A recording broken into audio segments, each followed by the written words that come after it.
finally see it clearly. You realize what words you are repeating to yourself every day. You recognize patterns. And once you recognize them, you gain the power to change them. Without awareness, you are like a puppet being controlled by hidden strings. With awareness, you cut the strings and take the first step toward freedom. So, the journey begins not with trying to force yourself to be positive or repeating fancy affirmations. It begins with a gentle, honest observation. What am I saying to myself right now? Are these words serving me, or are they sabotaging me? That moment of awareness is the seed. And when that seed grows, it has the power to change the entire forest of your life. My friends, once we become aware of the voice inside our head, the next realization is even deeper. The words we repeat to ourselves are not just casual thoughts. They are not harmless little sentences floating around. They are the very building blocks of who we become. Words shape our beliefs, and our beliefs shape our identity. And identity, my friends, shapes destiny. Think of a child who grows up constantly hearing, "You're useless. You will never achieve anything." Even if that child has incredible potential, the words spoken to him, and later the words he repeats to himself, start creating a belief that he is, in fact, useless. And when that belief takes root, it grows into his identity. He doesn't just think, "I failed this time." He begins to believe, "I am a failure." And when a person accepts an identity, they begin to live it out, whether they want to or not. The tragedy is, the failure is not in reality, it is in the narrative they carry about themselves. Now imagine the opposite. A young girl, perhaps not very talented at first, but every time she stumbles, she tells herself, "I'm learning, I'm growing, I'm getting better." At first, maybe she doesn't believe it fully, but repetition creates belief. And over time, that belief becomes her identity. I am a learner. I am someone who grows. And then what happens? Every setback becomes fuel. Every mistake becomes a lesson. The same world, the same challenges, but because of different words, two completely different destinies are created. Let me share with you a very simple example. If you wake up in the morning and say to yourself, "I am tired. Today is going to be difficult. I don't feel like doing anything," your body immediately follows the instruction. Your energy drops. Your motivation disappears. But if you wake up and say, "This is a new day. I may not feel perfect, but I will give my best.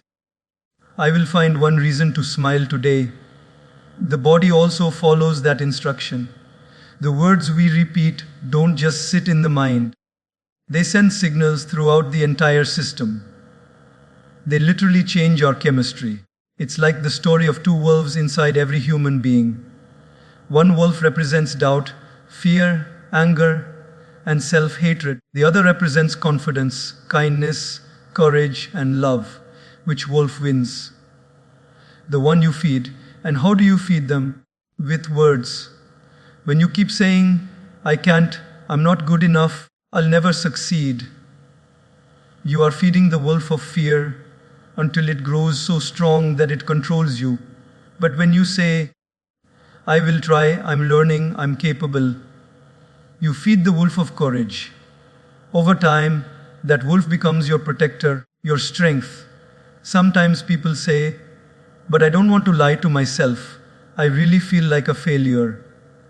My friends, there is a difference between lying to yourself and guiding yourself. You don't have to say, "I am the best in the world," when you don't believe it. But you can say, "I am improving. I am growing. I am learning." That is truth. And that truth is empowering. It's not about tricking yourself, it's about training yourself.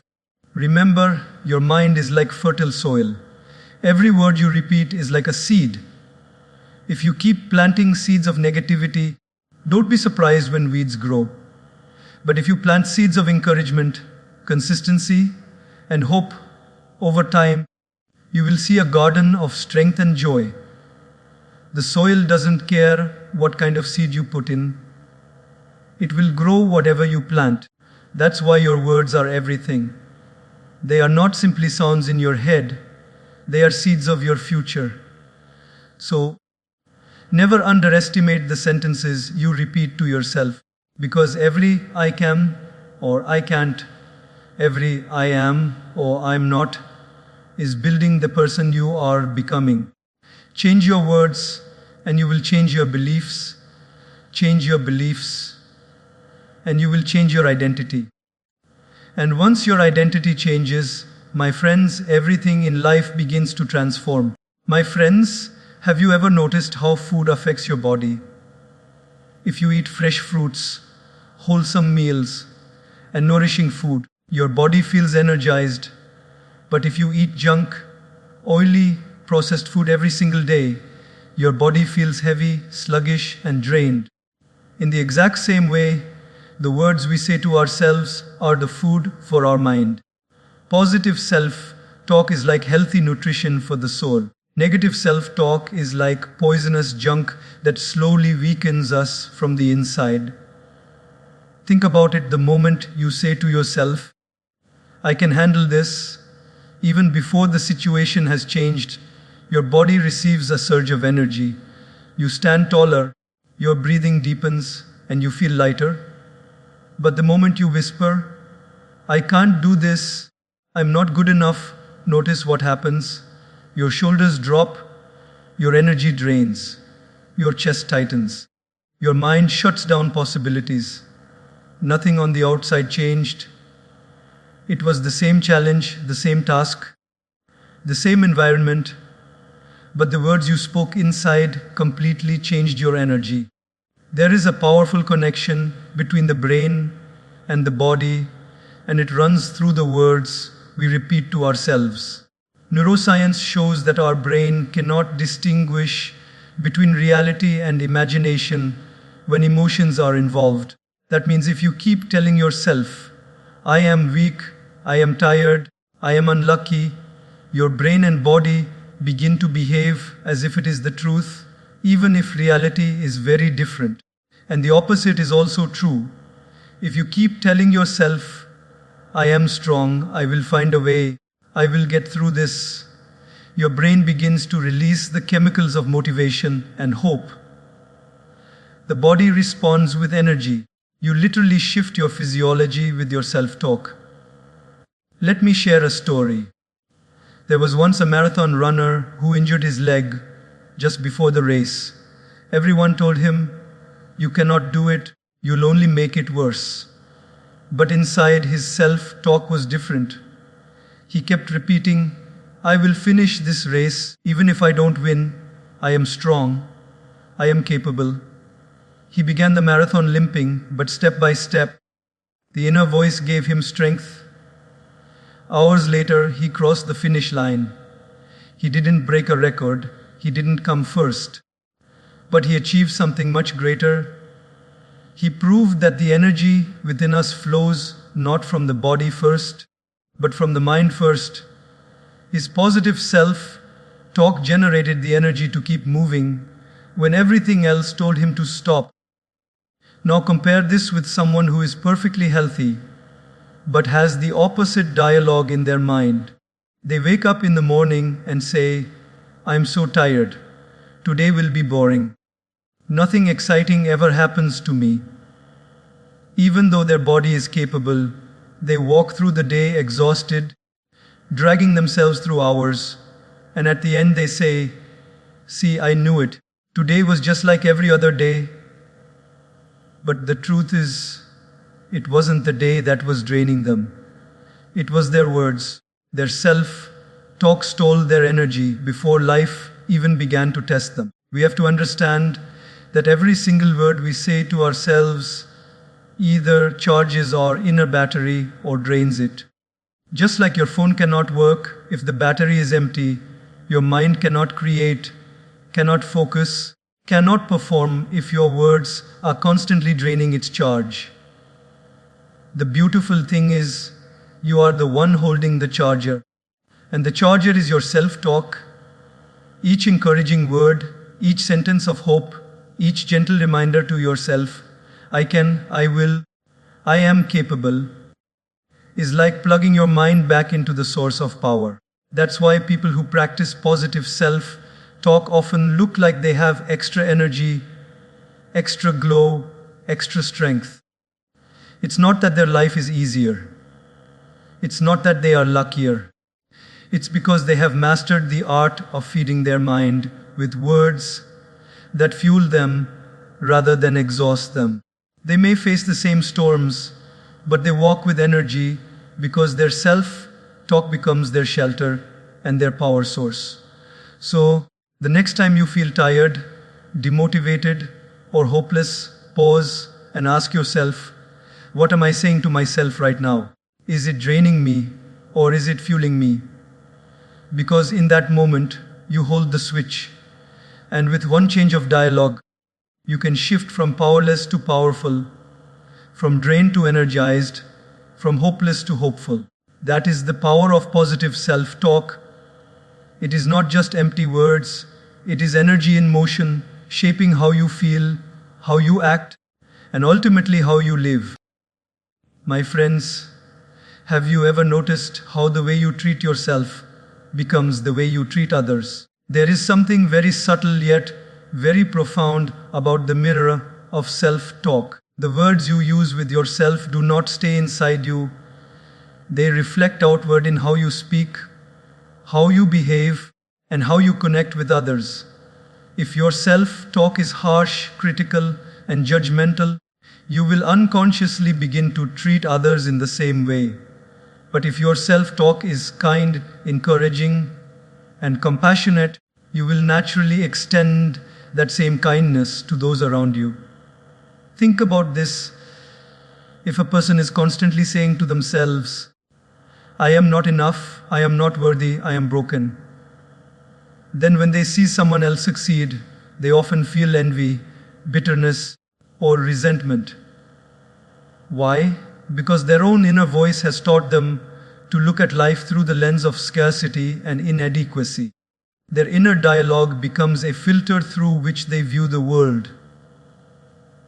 But if a person says to themselves, I am grateful for who I am growing, I am blessed, then when they see others succeed, they feel inspired rather than jealous. Their positive self-talk reflects outward as appreciation, encouragement, and joy for others. This is why self-love is not selfish. It is actually the foundation of compassion. A person who constantly abuses themselves internally cannot genuinely love others. They may try, but their harshness will leak out in their words, in their tone, in their behavior. Imagine someone who calls themselves stupid 100 times a day. Do you think they will have patience when their child or their colleague makes a mistake? Of course not, because they have trained their inner world in criticism, and so criticism becomes their outer language too. On the other hand, someone who gently tells themselves, it's okay, mistakes happen, I'm learning, will naturally respond to others with the same patience. There was once a man who was known for his anger. People around him were afraid of him because he would snap at the smallest things. One day, someone asked him, why are you always so harsh with others? And after much reflection, he realized it was not about others at all. He was harsh with himself. Every day, he told himself, you're not good enough, you're too slow, you're a failure.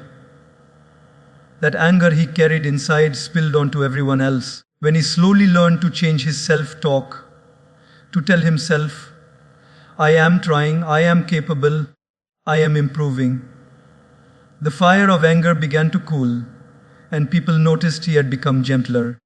What changed was not his environment. What changed was his inner voice. The mirror effect is so powerful because we cannot give to others what we do not have for ourselves. If your self-talk is filled with constant blame, you will project blame. If your self-talk is filled with encouragement, you will project encouragement. If you treat yourself as an enemy, the world feels like an enemy. If you treat yourself as a friend, the world feels like a friend. This is why spiritual teachers and wise thinkers across ages have said, love your neighbor as yourself. But if you do not know how to love yourself, how can you truly love your neighbor? Self-talk is the practice ground where love, patience, kindness, and compassion are born. If you cannot speak kindly to your own mind when you make a mistake, how will you forgive others when they make mistakes? If you cannot encourage yourself when you fall, how will you inspire someone else when they are down? So, my friends, look at your self-talk as a mirror. Whatever you pour into it will reflect outward. If you pour in self-criticism, you will see a world of critics. If you pour in self-compassion, you will see a world of allies. Life outside is always echoing the conversations happening inside. And the beautiful part is, you have the power to choose what you want that echo to sound like. Imagine waking up tomorrow and choosing to say to yourself, I am grateful for another day. I will do my best. I will speak with kindness to myself no matter what happens. If you practice this for a week, you will see that not only your own mind feels lighter, but the way people respond to you begins to shift. They feel safer around you. They feel encouraged by you. Why? Because the mirror of your inner voice is reflecting a kinder, warmer light into the world. In the end, the truth is simple. How you talk to yourself is how you will eventually talk to the world. Speak to yourself with compassion, and you will spread compassion. Speak to yourself with love, and you will spread love. Speak to yourself with constant negativity, and sadly, that will become the gift you unknowingly pass on to others. The world does not need more critics. The world needs more encouragers. And it begins with you encouraging yourself first. My friends, every single one of us is living in one of two states of mind. We are either seeing ourselves as victims of our circumstances or as creators of our possibilities. And the deciding factor between the two is not how much money you have, not how much education you've received, not how many people support you. The real deciding factor is your self-talk. When your inner voice constantly tells you, why does this always happen to me? Life is unfair. I am unlucky. Nothing ever works out for me. You begin to live as a victim. You surrender your power to circumstances. You hand over your ability to choose, to grow, to act. You become like a leaf being blown around by the wind. Whichever way life pushes you, that is where you go. But when your self-talk begins to shift towards, yes, this challenge is hard, but I will find a way. Yes, this problem is real, but I will respond. Life may not be perfect, but I still have choices. Then you are no longer a victim. You become a creator. You pick up the pen and start writing your own story. Let me give you an example. Imagine two people lose their job on the very same day. One person says to themselves, why me? I am worthless. I'll never find another job. This is the end. Their self-talk has locked them into the prison of victimhood. Days pass, and they don't even attempt to apply elsewhere because their mind has already convinced them that it's hopeless. But the other person, though feeling the same pain, tells themselves, this is tough, but maybe it's a chance to learn something new. Maybe this is life's way of redirecting me. I will try. I will not give up. That self-talk turns them into a creator. They start looking for new opportunities, developing new skills, and slowly they build a new path forward.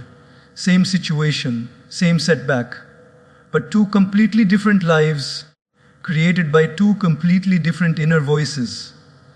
The shift from victim to creator does not happen in one dramatic moment. It happens in the small sentences you repeat every single day. Every time you say, I can't, you are giving more power to the victim inside you. Every time you say, I'll try, you are giving more power to the creator inside you. Every time you blame life, you shrink your own power. Every time you take responsibility, you expand it. There was once a prisoner who spent years in a small cell. On the outside, he was trapped. But inside, he kept telling himself, I am free in my mind. They can lock my body, but they cannot lock my spirit. I will use this time to study, to write, to grow. Years later, when he was released, he walked out not as a broken man, but as a wise man, ready to guide others. Contrast this with people who live in beautiful houses with freedom and comfort, yet their self-talk is constantly, I'm stuck, I'm hopeless, I'm trapped. Who then is the real prisoner? It is not the one behind bars, but the one trapped in the prison of their own mind. My friends, life will never stop throwing challenges. We cannot control everything that happens outside of us. But what we can always control is the conversation inside us. Victim self-talk says, life is happening to me. Creator self-talk says, life is happening for me. One word changes everything, 2 or 4. And whichever word you choose becomes the reality you live in. So ask yourself today, what role am I giving myself in my own story? Am I the victim waiting for rescue, or am I the creator writing the next chapter? Your answer does not lie in your circumstances. It lies in your self-talk. Because every time you speak to yourself with hope, with determination, with courage, you are reminding yourself, I am not just a character in this story. I am the author. And once you begin to see yourself as the author, life transforms. Obstacles become opportunities. Setbacks become stepping stones. Challenges become teachers. And you begin to live not as someone life controls, but as someone who co-creates with life. That is the true power of changing yourself. Talk, it turns you from a powerless victim into a powerful creator. My friends, one of the most beautiful shifts in self-talk happens when we learn to add just a single, small word into our vocabulary. The word yet. This tiny word has the power to transform failure into progress, weakness into growth, and impossibility into possibility. You see, most of us are in the habit of using final, permanent statements about ourselves. We say things like, I can't do this.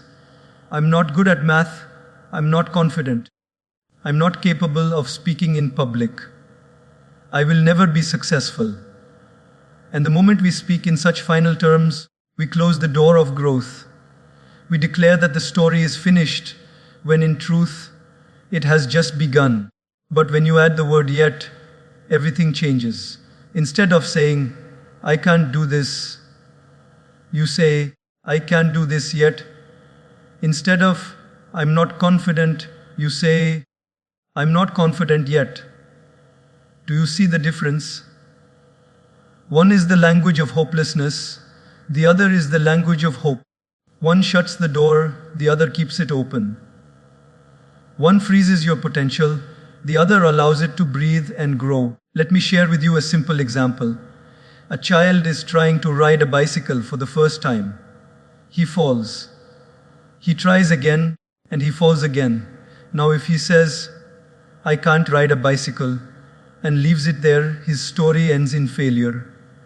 But if he says, I can't ride a bicycle yet, then he leaves the door of possibility wide open. He accepts the reality of the present, that he cannot ride now, but he leaves space for growth, for tomorrow, for practice. And with that space, he will keep trying, keep learning, and one day he will succeed. So many of us, even as adults, fall into the trap of closing our own doors with our words. A young man might say, "I'm terrible at public speaking," and because he repeats this to himself over and over, he never even tries. But if he just added the word yet and told himself, "I'm not good at public speaking yet," suddenly he gives himself permission to try.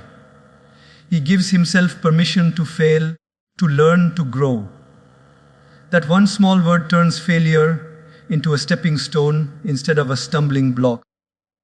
Psychologists call this a growth mindset, the belief that your abilities are not fixed, but can be developed through effort, practice, and learning. But at its heart, it's not about psychology, it's about language. The words you use shape the mindset you carry, and the mindset you carry shapes the life you live. If your self-talk is final and absolute, your life becomes limited. But if your self-talk is flexible and open, your life becomes expansive. There was once a famous scientist who failed hundreds of times before making his greatest discovery. People asked him, "How did you handle so many failures?" And he replied, "I never saw them as failures. I only saw them as steps I had not mastered yet." That yet kept him going when others would have stopped. That yet turned obstacles into stepping stones. That yet gave birth to inventions that changed the world. My friends, think about how many times you have stopped yourself because of the words you use. How many times have you told yourself, "I can't do this, I'm just not made for this, I'll never be able to achieve that"? But imagine if you had added one small word, yet.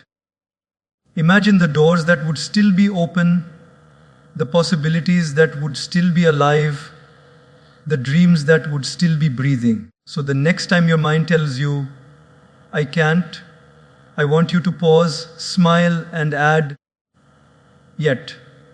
The next time you feel unqualified, say, "I'm not there yet, but I'm on my way." The next time you are tempted to give up, remind yourself, "This is not the end. I just haven't figured it out yet." That one little word can turn a period into a comma.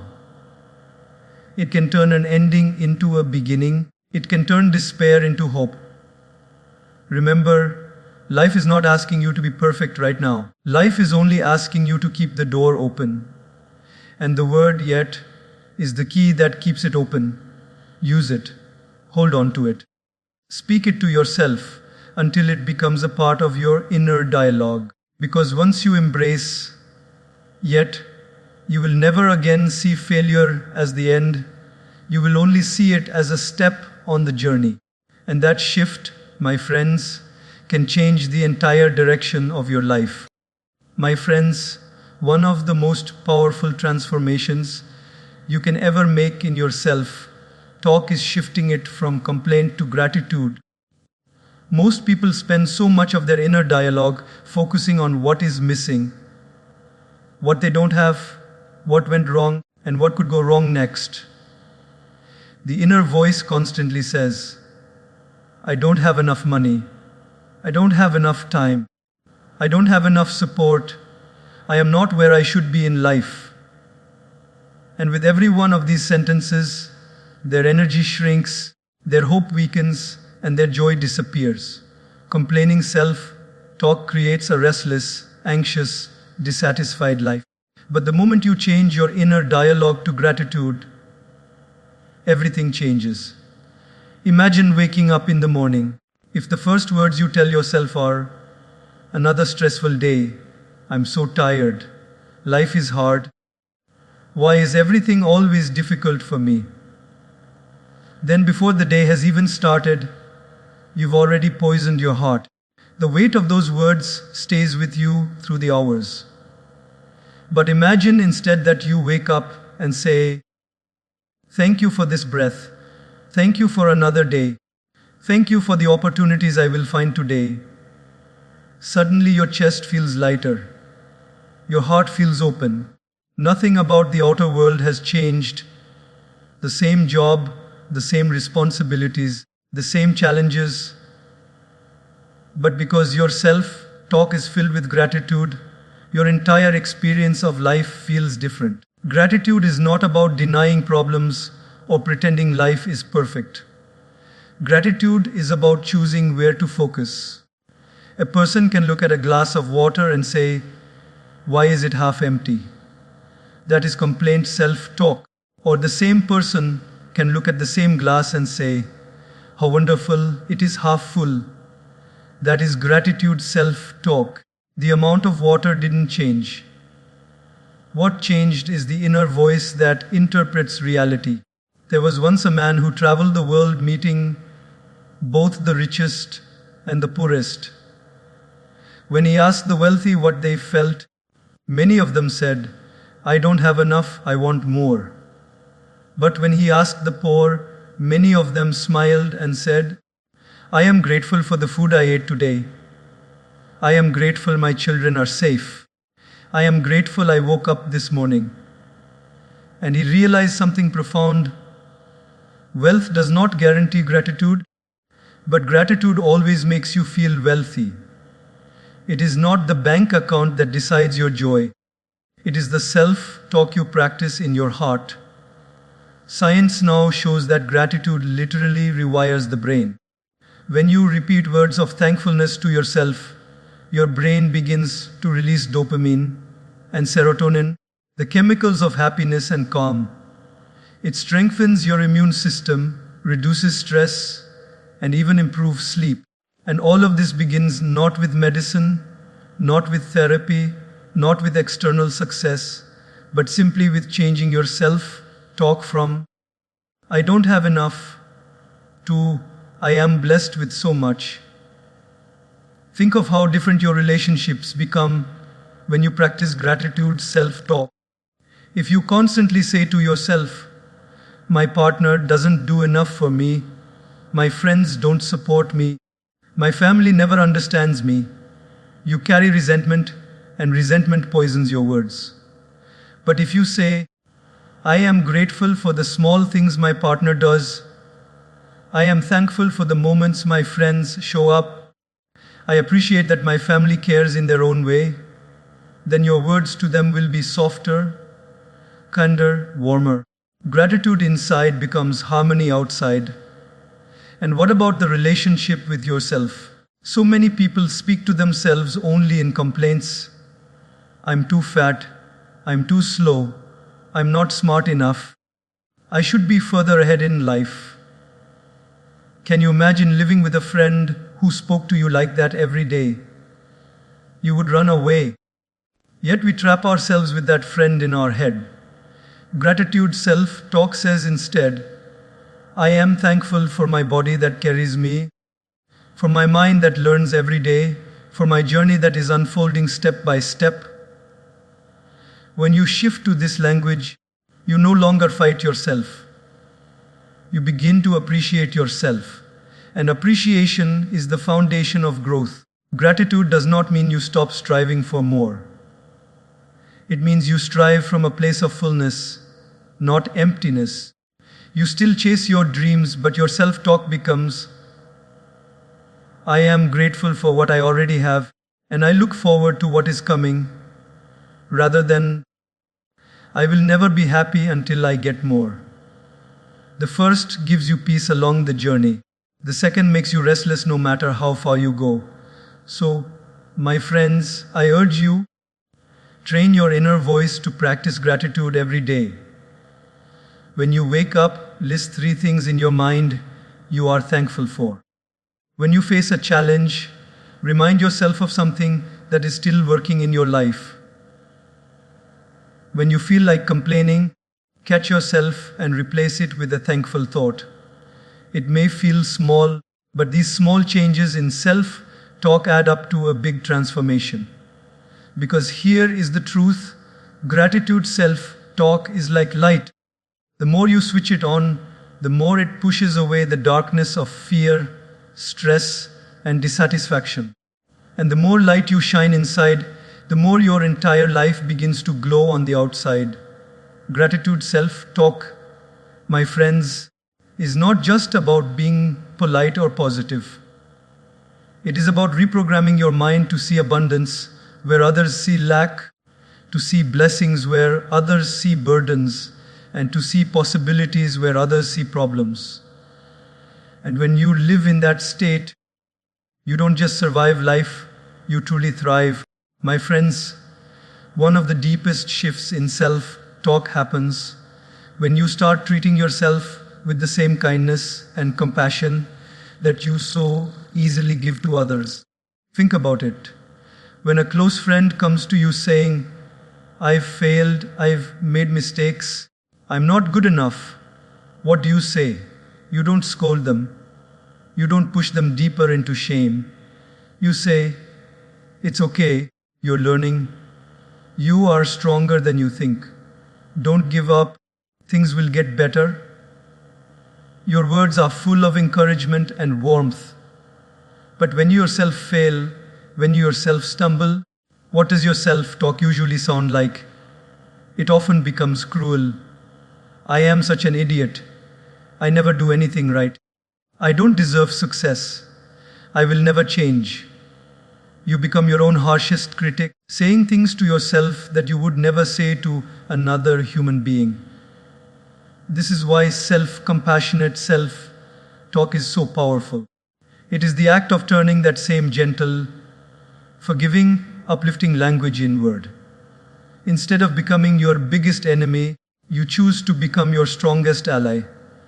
Because here is a truth we often forget: the world is already full of critics, full of people ready to judge, ready to point fingers, ready to doubt you.